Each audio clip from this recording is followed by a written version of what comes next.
everyone to close their eyes and imagine you're a child again. You're going to sleep on the eve of your favorite winter holiday. You can't sleep because of all the excitement, but mostly because of the hunger. Your stomach is growling, but you're hopeful to feast in the morning and to play with the new toys that were wrapped in the prettiest of paper.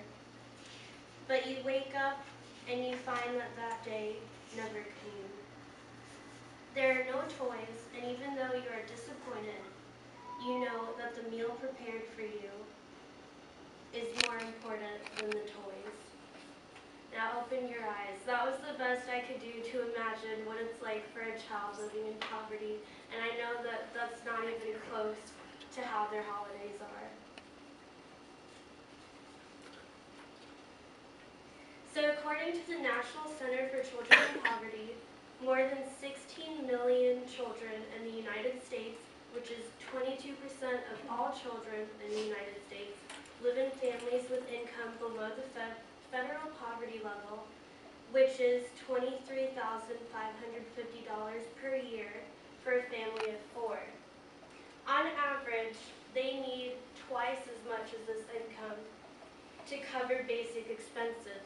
So kids in this situation may not have Christmas presents or holiday presents due to other expenses that their parents need to pay for.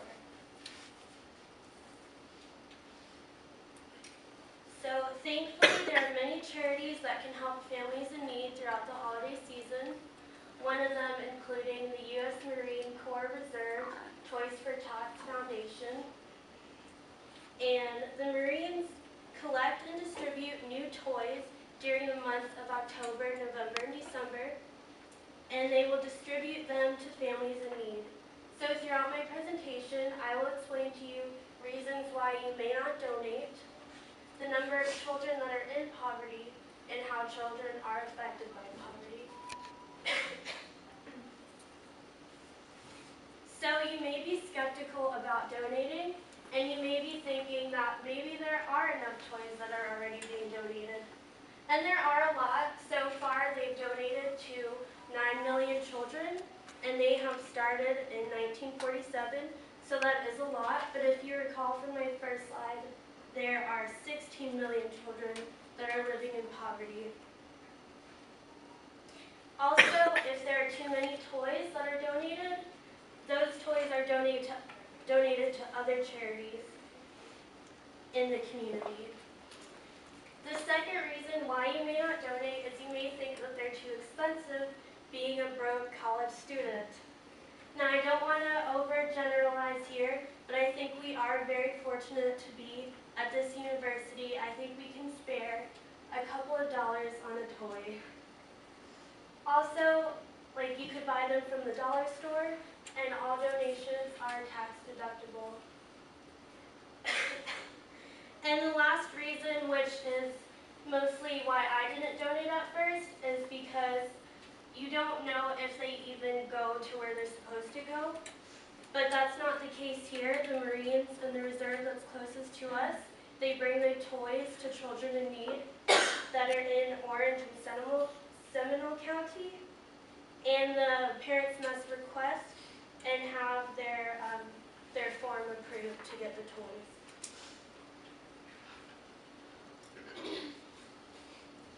Alright, so as you know, the toys are donated to children in need, and I wanted to show you what that looks like with a visualization.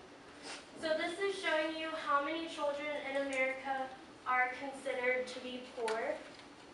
And if you look at the graph, the y-axis represents the percentage, and the x-axis is from 2000 to 2008.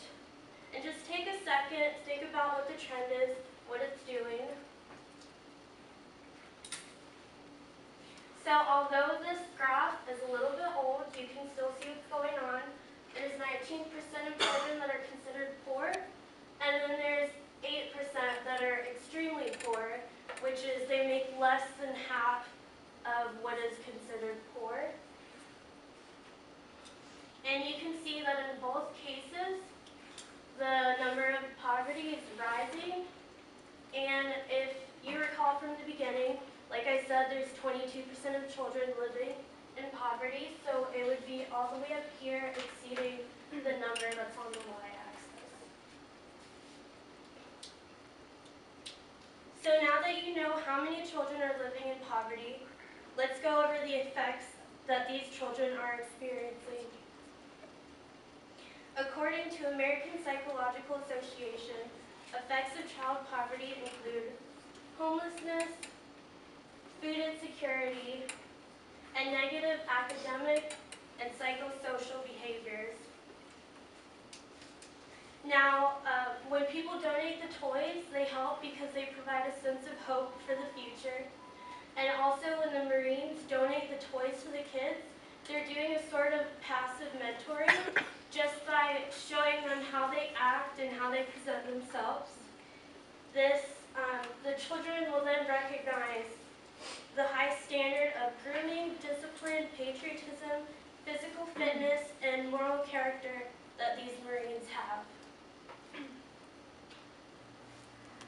So raise your hand if after hearing my speech that you will buy a toy for every child in need.